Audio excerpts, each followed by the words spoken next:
What time is it? It's time for another Every Other Wednesday. Welcome, guys. Let's get going. We're missing somebody. We're missing somebody. We're missing a lot of somebodies. Thank you. Yes. Are we starting? It is. Let's start. So we're asking the question in the chat box. And as always, I'll do the Sanjay announcement here. If you haven't yet changed the chat box, pull the drop-down menu and change it to everyone so everyone can hear your questions and wisdom as always. And the question today was, which question are you most productive? Which day are you most productive on? And so far, Tuesday is coming in as the winner. Yeah. Yeah. Do you guys have snow, by the way, in Canada? It is in general? Yes. Wait a minute. We should say where we're from. Oh, sorry. Well, we haven't even started, but yeah, we have a little bit. We have no snow in Calgary, between us and Calgary, really, to speak of, but we've got a bit of snow in Canmore, but we're way down from normal. We have a few flakes falling right now, but no accumulation. We have flakes falling as well. So, okay, weather report's done. Let's introduce ourselves. All right, Hey, good morning, everyone. It is Wednesday, November 29th, 2023. You are at, yes, the place you need to be every other Wednesday. My name is Michael Kerr, coming to you from Canmore, Alberta, in the spectacular Canadian Rockies. I speak on inspiring workplace cultures, and I have a book coming out on that very topic next year, so I'm very excited about that. And let's turn it over to the brilliant Jeff. Oh, brilliant. Thank you. That's me. I'm Jeff Poe. And I am the only American representative today because Richard is out working, unlike us. I am the author of my newest book, which is the CX Edge, stands for Customer Experience Edge. And I am coloring outside the lines in Pittsburgh, Pennsylvania, with a bit of a cold, so excuse me. Boo to the cold. Does that mean, I would highly recommend you not talk then for the entire episode. Let me just tell you that it was Thanksgiving here last week, and I got a 24-hour stomach flu Thursday morning. So I missed Thanksgiving. So. Yeah, that's not a good idea. My name is Sanjay Nath. I am based just outside of Toronto in Oakville, Ontario. I am a speaker and author focusing on leadership and performance, best known by a brand and a concept called the 10-80-10 principle. By the way, Jeff, only because you pointed it out, and because we have a primarily American-Canadian audience, I would like to point out that you silly Americans are always copying us Canadians. We had Thanksgiving in October. You guys have it in November. We have July 1st. You have July 4th. Our Super Bowl's in November. Yours is in January. So, I mean, you guys are always what else? Maybe they're a little behind the times, is what you're trying to say, Sanjay. Maybe we're a year ahead of you. You have a couple hundred years ahead of us. Yeah, they're a little slow. Yeah, as Jenny says, you can't argue with the facts. It's just facts. It's right. Just, you just have to look at a calendar. And hey, and so thank you. We got one call in for Thursday for being the most productive date. When I've surveyed people on this question, Tuesday and Thursdays tend to be the most chosen days. And for exactly Laura's reason, Thursday, because people want to get everything done, so they don't have. Wait. I'm more amazed that you actually have done this survey before. Why Tuesday though? Why Tuesday? People playing catch up? I think Tuesday, because I suspect Tuesday. I know for myself, because Monday sometimes you're digging out from stuff. It's Monday too, right? You're recovering from the weekend. Yeah, but then Tuesday you've had one day behind you. Now you've got a solid day to focus and get going, and people are more likely to be around. And Mike, yes, who are you? Who am I? I said who I am. Started. You did? I did. You didn't? Yes, remember that whole I kicked in. Were you not listening? Were you what? You did not introduce yourself. You never. I did. People in the chat box, did I introduce myself or not? No, you did not. I did. Okay. Let's get on with the show. Yes. Okay. Welcome, everybody. Hey, by the way, today is Electronic Greetings Day. So if you need to say hello to somebody you haven't in a while, send them an electronic greetings. I thought it meant you go, hello, how are you? Oh, yeah, no. We could talk like robots the entire time. That would be really annoying. And it's also Square Dance Day, but tomorrow you're going to want to mark this one down, folks. Tomorrow is official Stay Home Because You're Well Day. Ooh. So Jeff, phone in because you're well. Ooh. Can't go into work. I'm feeling too great. Excuse me a second. Hello? I'm fine. I'm well. I won't be in tomorrow. There you go. See? Yeah. See? And people are confirming that, yes, I did introduce myself. So, hey, let's get going here. We are going to talk about the topic today is the importance of stories in the workplace, leveraging stories, the power of stories to get ideas across, to sell your ideas, to build a strong culture, the power of storytelling to bring your values to life, to improve your customer experience and customer service, everything and anything about stories. And the fact that everybody, regardless of what position you sit in your organization, on the organizational tree, it's a skill I think everybody should learn. We know there's so much research into how effective stories are, how they connect facts to emotions, how people remember them more. And so we wanted to start with this, and there's a great book, and I'll put it in the chat, not to be confused with lying. No, we're not talking about making up stories, although that could be happening in some workplace cultures. So see, there's another tie-in. Tomato time. Yeah. So I want to start with this, and I'll a very fascinating book I read a little while ago called The Secret of Culture Change: How to Build Authentic Stories That Transform Your Organization. It's by 3 authors. I'll put the link in the chat box. They suggest that one of the most powerful ways to shift a workplace culture is for leaders to share stories that star themselves, that demonstrate a break from the past. So if you want to do something new in your workplace, you're shifting your values, whatever it may be, a story that shows that you're serious because the CEO, the leader of the department, did this thing that demonstrated this is the new way of doing things, folks. And so if the leader's serious, then let's all take this seriously. They must be serious about it. And they talk about the power of these stories cascading throughout the organization so that people tell and retell these stories and then hopefully start sharing their own stories that demonstrate they have broken with their past. Gentlemen, what do you think of that idea? No, I got to say that we're out there, and I just mean that we travel a lot. We get to intermingle with a lot of different people, a lot of different kinds of organizations, and I don't know about you, but business storytelling has really been growing, I think, in popularity. I think business storytelling courses are popular. It's almost a new strategy, if you will, cultural strategy, but a new strategy. And I think that its impact has really been underestimated until you experience it firsthand. Yeah. So I have a couple of thoughts on that. Yeah, 100% agree. Stories stick. And the reason they stick is because when I'm actually training people or helping them with presentation training, one of the exercises I give people, I say, go do an inventory of your life. And if you look at the peaks and valleys of your life, birth of a child, death of a loved one, you'll find that that's when you get your biggest ahas, your biggest epiphanies are attached to big emotional events. Now, as a speaker, when you're delivering a presentation, you can't replicate the intensity of that, but you still can replicate emotion. And when people are in an emotional state, messages stick better. And so whatever emotional state you have, meaning if you're a sarcastic bugger, you use sarcasm. If you're a tree hugger, then hug trees. Whatever is consistent with who you are, you want to get people into that level, and then you can attach messages and they stick better. So I'm a huge fan of storytelling. In fact, I've done a program called Storytelling for Business Professionals, and actually, helping incorporate that to get that emotional piece into it. But I don't know how much I buy into the premise that the boss has to be the hero of the story. So no. I think you can still get by with it without necessarily making the hero. Don't get me wrong. I'm not saying that they can't be the hero, but I think it's also a fine line because some people, by virtue of being the boss, want to be the hero and talk about how great they are. And that's not going to increase the culture, but it'll actually probably drag it down. So Sanjay, 100% agree. And we can talk about that, right? There's all sorts of different stories that we can share in the workplace that have incredible power. And in fact, we should be turning a lot of our employees into the heroes of stories that we share, right? Like, oh my God, Susan last week did this amazing thing with one of our long-term clients. She saved the relationship, and you share that story with everybody. And Susan is the hero of that story. Right. But it's a story, and everyone learns from that story, and it's a way of translating your values into something meaningful and memorable.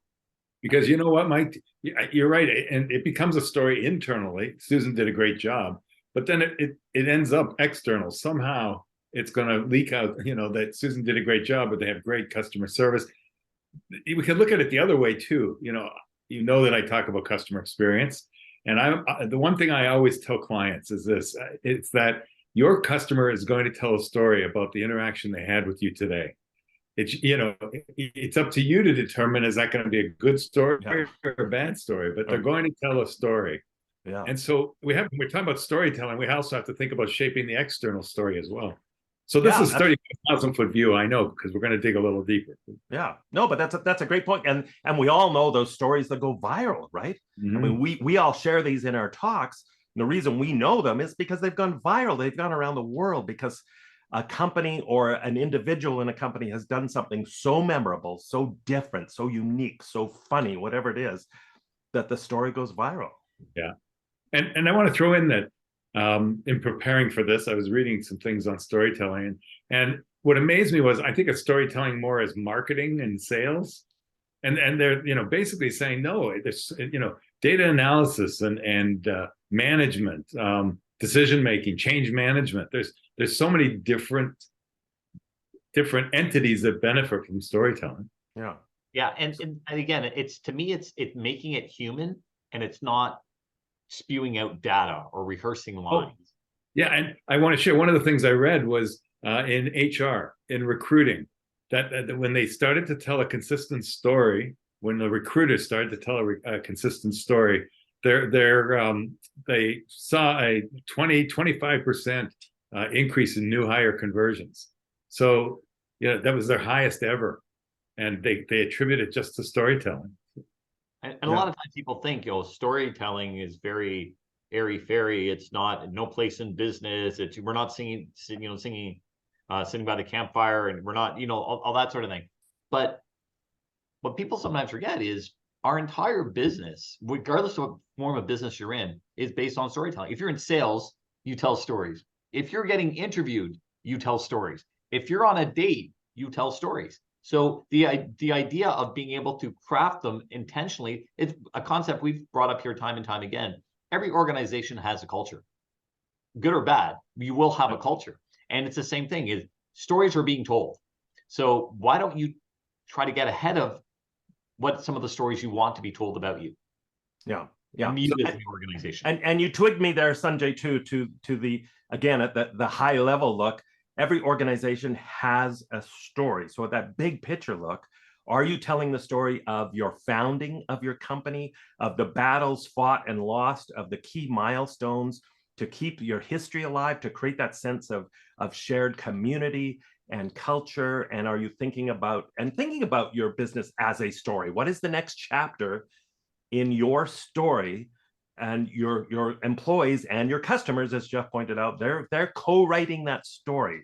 So is everybody on the same page? See what I did there? So I can think of what did you do? A specific story that comes to mind.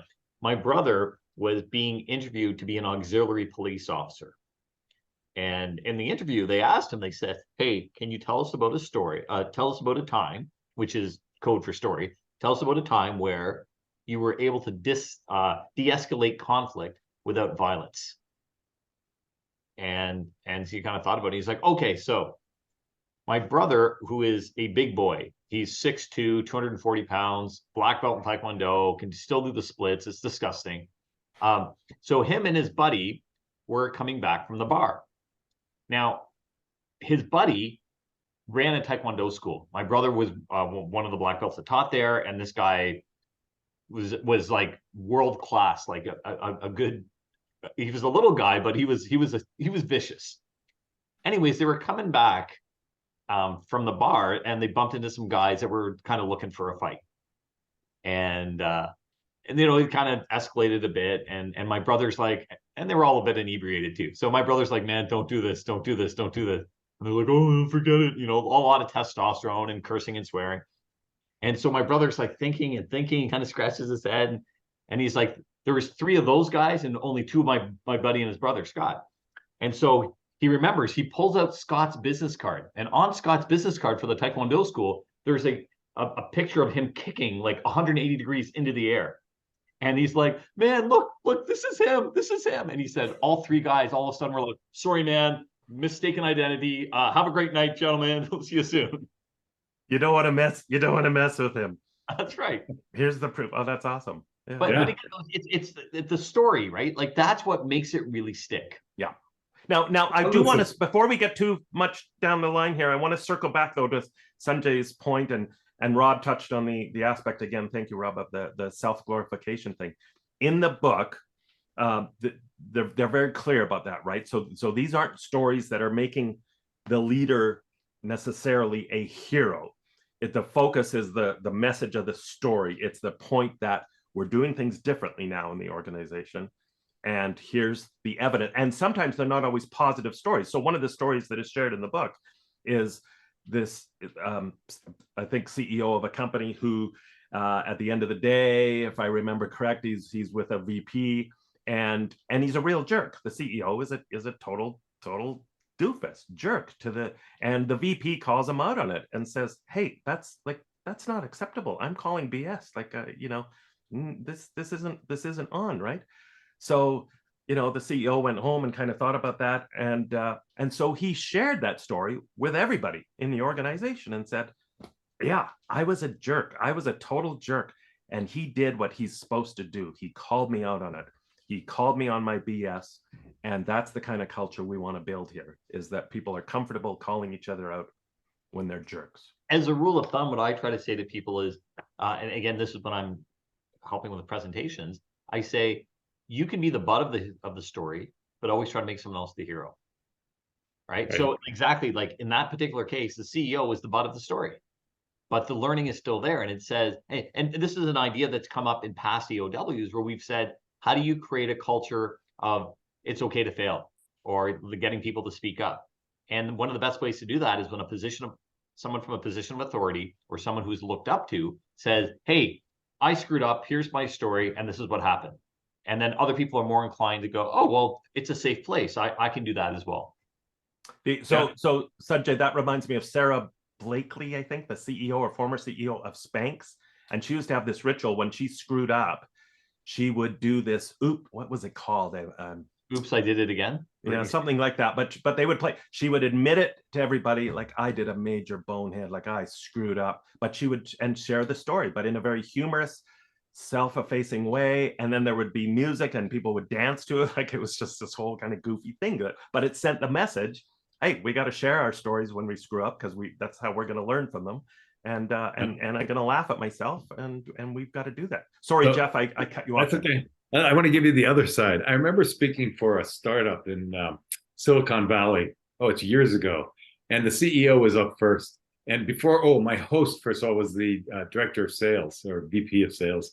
And he said to me, I'm sure Bob, I don't remember the guy's name, the CEO, is going to tell the Penguin story. And I go, oh, good. I'm from Pittsburgh Penguins, like that. And Bob got up, and sure enough, he goes, I know you've all heard it before, but I want to repeat it again. He said, penguins, when they're traveling, if somebody falls behind, they just ignore them and keep moving on. He said, and they don't give them any help. He said, elephants, on the other hand, you would think these big, lumbering, dangerous beasts. No, he said, they stop and they help whoever's behind, and they aid them to keep up with the herd. He said, we are penguins. Oh, nice. Seriously? No, seriously?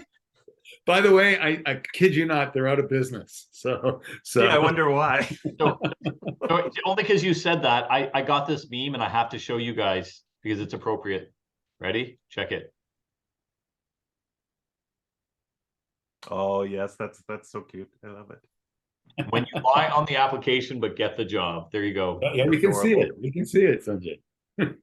I'm reading it for the people who are watching and can't read. You guys my gosh, I'm so sorry. You're right. We need to be more inclusive. Hey, so I want to get to Rob's comment here in the chat box. Curious of any examples you have of companies that might be stuck in the past who reminisce about their distant past image, but current culture doesn't reflect those stories. Oh, that's a great Toys R Us. Toys R Us. Toys R Us is strong in Canada, dude. That one is there still that one Blockbuster left? Because I suspect they're talking about the glory days. I have my Blockbuster card right here. That's Yeah. Sanjay, that's a great point though. And I can certainly think of clients where they tell all these old things and then they start thinking about things and they say, yeah, gee, we used to do this. We used to have more fun in our culture. We used to do these amazing things with our customer. We don't, what happened? And they are probably living in the past, but I bet you there are. I can't think of any, but there's got to be lots of examples of companies that really. Oh, it's just a case of TTWWADI, which is, that's the way we've always done it. They're preaching one thing, but they're basically saying to everybody, in the way they do things, especially internally, that's the way we've always done it. We're not changing. Sanjay, what story did you tell where you peeled the label off the water bottle? Oh, it's a story. I was in the Middle East speaking, and I stayed at the Ritz-Carlton. And one of the things is it was in Doha, and so you can't drink the water. So everyone has bottled water, and everyone has these great, I stayed at the Ritz stories and the customer service was amazing. So anyways, I was presenting, and whenever I present, I always rip the label off my water bottle. The main reason I do it is because I always put my water bottle somewhere and I forget, right? I'm speaking, especially if it's more about a group setting and you're going back and forth between groups. So I always rip my water bottle off the label. And at the one water break, they were resetting the waters, and the water boy, and I'm using the term water boy facetiously on purpose, he comes up to me and he goes, "Excuse me, sir, I noticed that you peel the labels off your water. I've taken the liberty of doing this. This is a fresh water for you." Wow. So, yeah, exactly, is wow, because I guarantee you there's not a rule that says when a customer is peeling the water bottle off the label, be sure to peel the water bottle off the label. Right. And so if you peel water bottles off of a label, that's different than peeling the label off the water bottle. Anyway, that's the amazing part of the story. I thought it was that he called you sir. I'm totally, I missed that. I was wearing a disguise. It was okay. Let's get back to the So my question is, why? Why is it so important? We keep saying it's so important, and the book says it's so important. Why do you think? It's the emotional connection. We are emotional beings, although we pretend not to. One of my early mentors used to say this. He goes, "We make emotional decisions and we justify them by logic." So that's what we do, is we go, no. You see, I need the convertible, the two-seater convertible. I know we have kids, and I know it's not as practical as the minivan, but if we get the convertible, I can go twice back and forth and shuttle the kids in faster time than I can with the minivan. So we've made the emotional decision, and then we just try to use the logic to justify it. Yeah. Stories, this is why we watch movies, right? Even if we know it's a 1 in a million chance. One of my favorite movies is Rudy, for those who have seen it, and I'm sure most have. But that's not you get that and you get inspired. It's not a likely or a probable scenario that this little guy is going to go and play football. But you get inspired by it and you're drawn into it because of the emotional connection via the story. I think his name, I may be mangling his name, but I think it's Peter Gruber or Goober, has a great quote: "Stories are state-of-the-heart technology." Yeah. Right? They're the oldest form of communication, the most powerful form of communication. We remember them, we stick to them, as you said, Sanjay. We get inspired by them. So think about this. I say this all. I can't tell you the number of presentations I've sat in on where somebody is introducing their new values, and they've got them on the PowerPoint. And here's what Merriam-Webster defines integrity. No, you got to turn those into story after story after story. So you bring them to life so we understand them. Whoever thought that I'd be the statistic guy, Sanjay, but I wrote this down for today.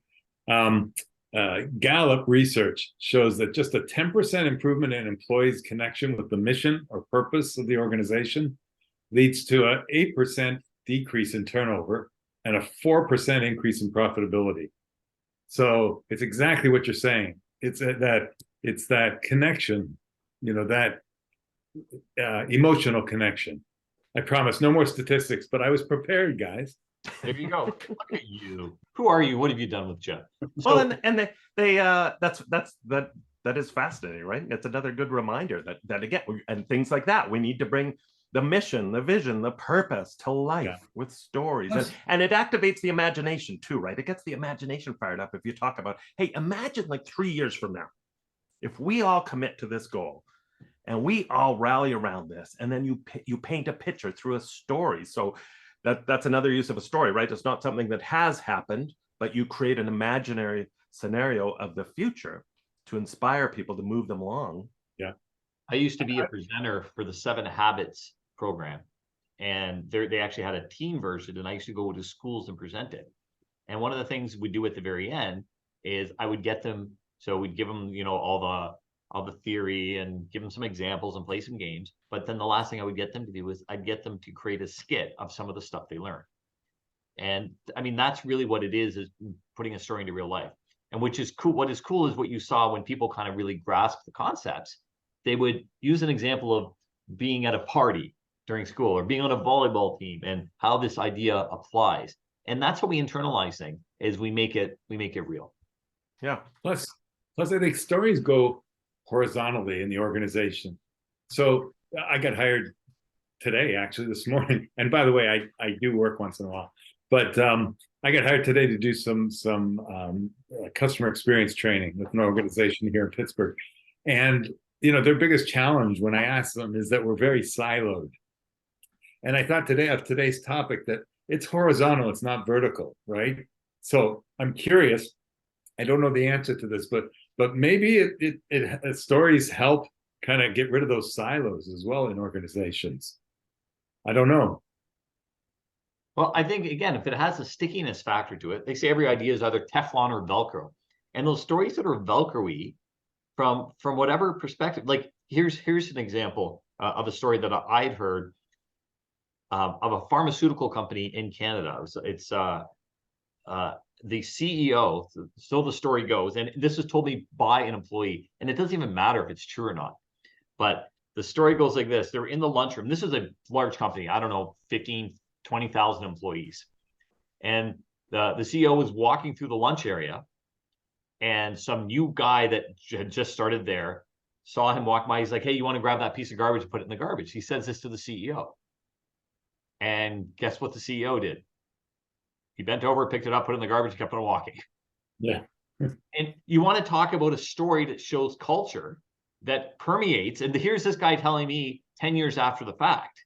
Like, those are the stories that are gem. That's how you know, and you don't necessarily create them. And I know Carol was jokingly saying, you know, do we lie? We don't lie, but if we set ourselves up so that people start telling the stories, or we articulate what it is we want people to walk away with.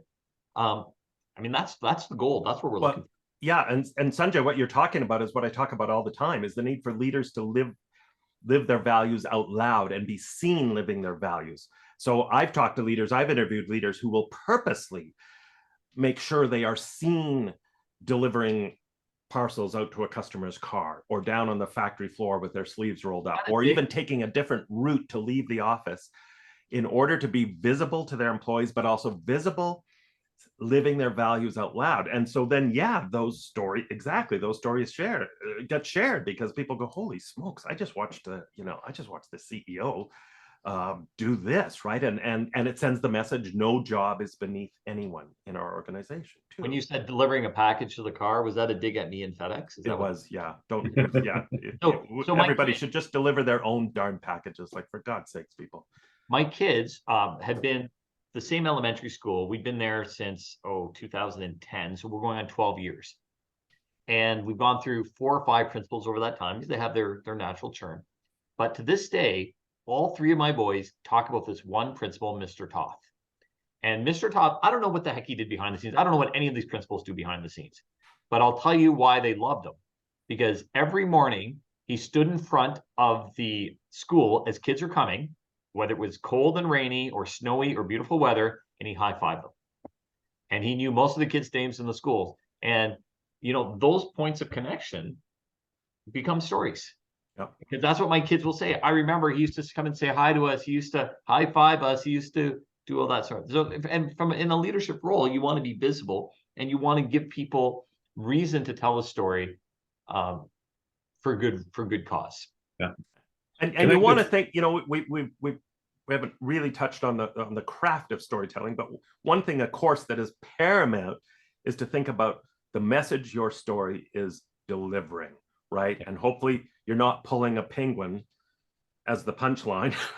Right. With Jeff's story, right? Yeah. So being clear, does this story really deliver the message I want it to deliver? And we've probably all seen this, gents, in the speaking business. I've seen professional speakers even who tell a story, and then the connection to the message is a little bit of a leap. It's like a Grand Canyon wide jump to get the point, right? Or they don't make the connection and they assume it's obvious to people, and it may be obvious to you and it may be obvious to 70% of the population, but make the connection with the last 30. Yeah. Richard and I were working with a hospital together, actually, when we first started working with hospitals. And in their onboarding, we kind of sat back to listen. And one of the things they said was, in 50 words or less, write the story of ABC Hospital, of this hospital.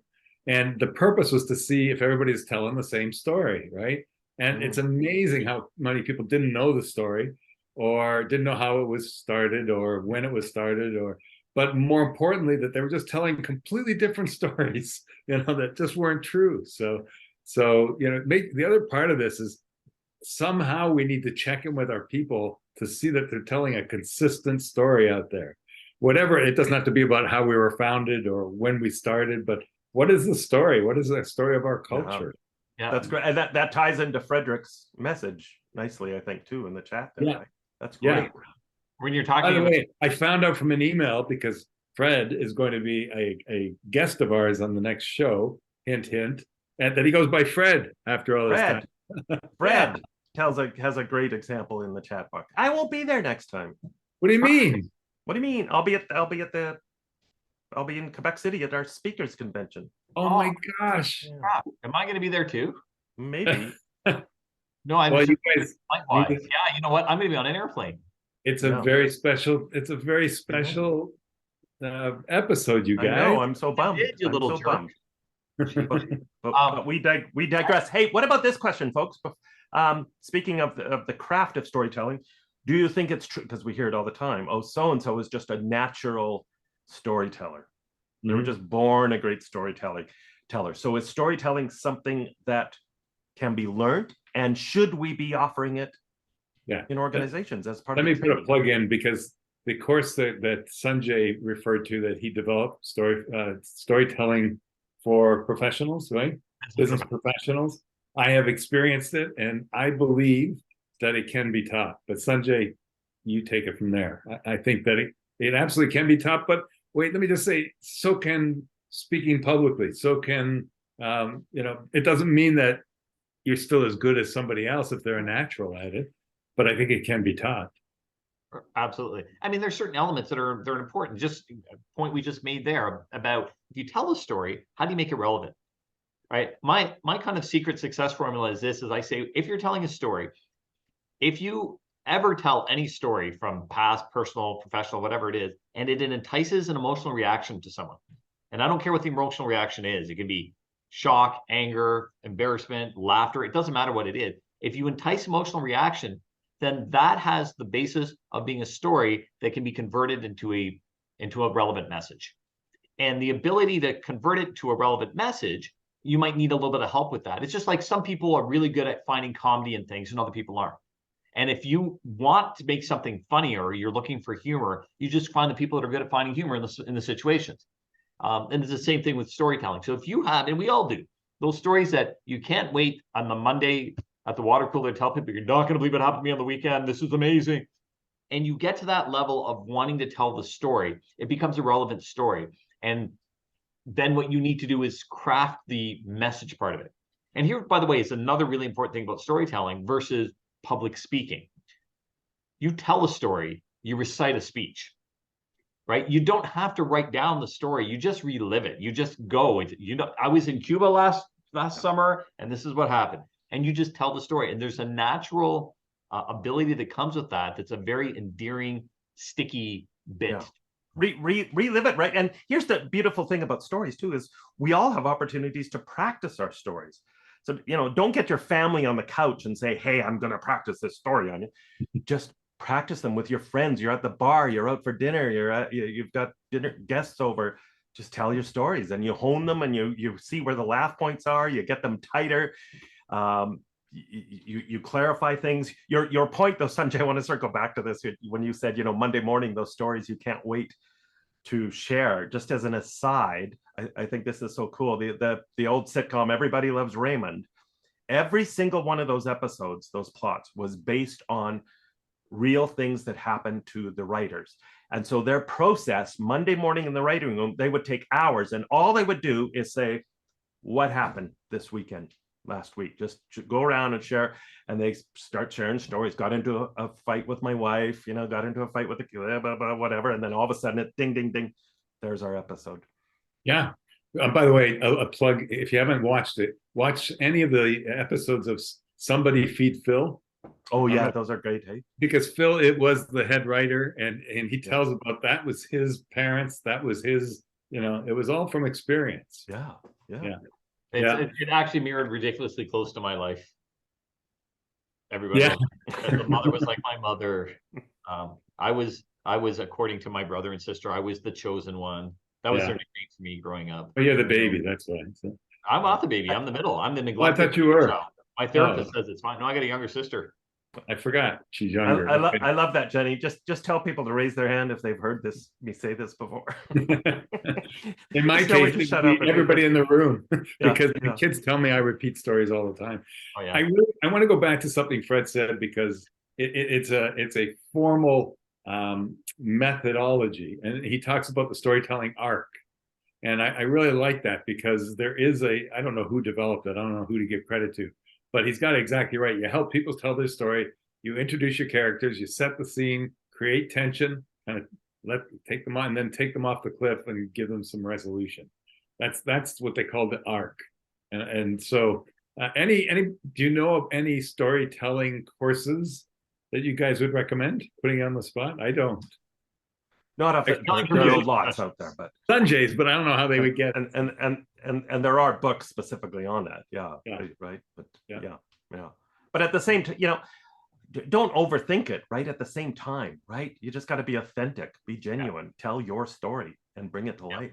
That's another thing too, is if you to ask people to retell a story, not write a speech, but tell us about a time where your mother embarrassed you. And I also find that too, if you're stuck, if you ask a specific enough question, the story will come. So if I go, tell me a story, people are like, ugh. Tell me a story about a time when you were a teenager where your best friend stood you up and it cost you money. Then all of a sudden you're like, oh wait, yeah, I got one. Or, tell me about a time your mother embarrassed you. Tell me about a time your kids were mad at you. Then, you can just tell the story. It's a prompt, right? It's a prompt. And on that note, I always tell speakers that I coach this, and I tell leaders in corporate settings as well. Start a story file where you capture your stories. You don't have to write out the whole story, but at least capture the headline so you remember it. And you never know when that story might come in useful, right? Might come in handy. But capture I've done the same thing for years. I call it a story journal. Yeah. And so I was actually working with a software company, working with one of their salespeople to increase sales. And I gave her the homework. I said, okay, her name is Tia. I said, Tia, when I come back next time, I want you to create a story journal. And here's the criteria. Story journal has to entice an emotional connection when you tell it. Again, I don't care what emotion. It's just where people go, oh my, oh this, oh that, haha. I don't care what it is, but they have a reaction. Yeah. So I came back a few weeks later and I said, did you do your homework? She said, I did.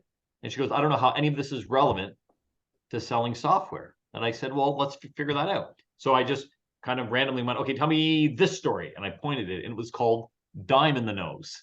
And so I said, tell me the dime in the nose story, Tia. And she said, okay, well, when I was little, I was playing with a dime, and like a kid, I was curious. I ended up sticking it up my nose, and it got stuck. And so I went to my mom and I said, Mom, there's a dime in my nose. And my mom looked at me and said, Tia, we don't make up stories. Now go play. And she went, okay. So it stayed there. for a week. And my mom is brushing my hair one day and she looks and she goes, what is that in your nose? And she said, Mom, there's a dime in my nose. I told you. And so my mom went and got tweezers. We pulled that out. No damage done.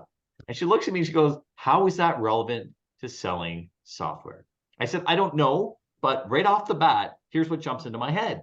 I go, you tell that story and then you pause and you say to the group, you go, ladies and gentlemen, right now I'm telling you, there's a dime in your nose. Your software is old, it's antiquated, and there's a new wave coming. Now you can be like my mom and choose to ignore the warning signs, and hopefully I won't end up in the hospital, or we can be proactive about this and discuss how I can help you move your business forward. Boom. So all of a sudden you have, because whenever she told the story, people would go a week later and they would go, oh my goodness, or there's a dime in the nose, ha ha, because it has all the elements there. And then how do you debrief it to make it relevant to the situation?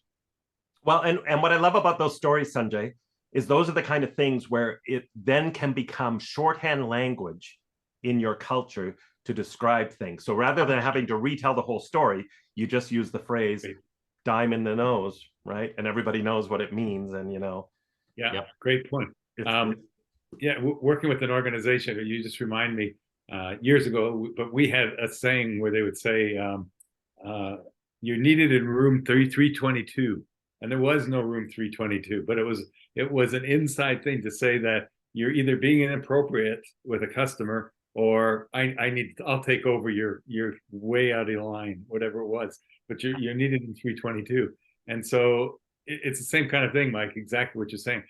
I want to give one warning to this, and that is, again, I can't stress enough. We have to make sure that the stories our people are telling are consistent, but also that they're true. I mean, I know it sounds silly, but I can think of instances where it just through urban myth or maybe through being passed down, broken telephone through an organization, big organizations are telling a story that is totally not true. It didn't happen, right? And especially salespeople, I've heard it over and over again. So you've got to make sure, I don't know how you do it in your organization, that the stories are consistent and that they're true.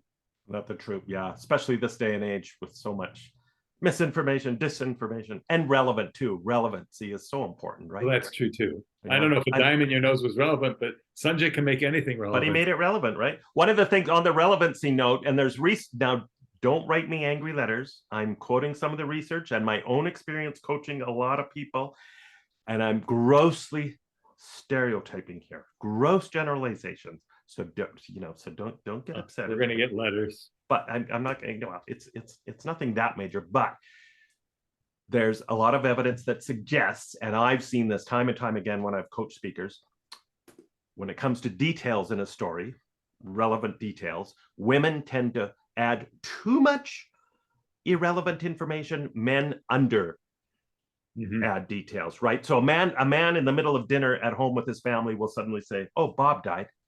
Can you pass the salt?" And of course, what? Excuse me, what do you mean, Bob? Right? I have follow-up questions, right? Nothing, no context, no.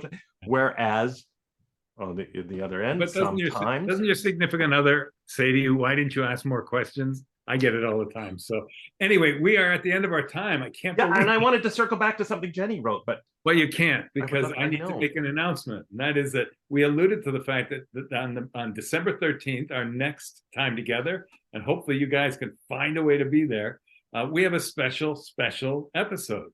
It's for the first time ever. We invited some of our longtime guests, our longtime attendees, to join us, not for anything specific, but we'll just sit around and we'll get to know each other. It's the Christmas party version. Exactly. That's what I said. That's why we suggested it. So we definitely have Fred, Carol, and Stephen Rayfield confirmed. Rob Morris was sitting on the fence. Rob, we still want you to join us. We'd love to have 4 people. If there's anybody else that didn't know about this but wants to just join us, and like I said, no pressure.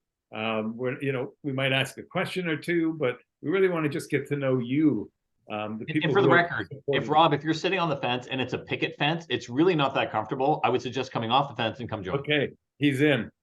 So the bottom line is we will have 4 of us, and then of course I will be there and Richard will be there, and hopefully Well, you've got so many people, you don't need Sanjay and I. I mean, I'm sad to Hopefully miss it, but one of you will drop in. I also want to announce before we leave that there will be no EOW on December 27th. That was an executive decision that was made. So we will be back in January with actually our first episode back is an amazing guest. I'll just say that. So with that in mind, guys, any closing thoughts quickly? Since I won't be here, enjoy the holidays, however you celebrate them. We'll see you in the new year, and all the best, everyone. Thank you for joining us. Thanks, everyone. what Ditto said is ditto to what Sanjay said. First one in January, I believe. Thank you, everyone. Tell your stories. Carol's asking first one in January, I think it's the 13th. Bye. Bye, everyone.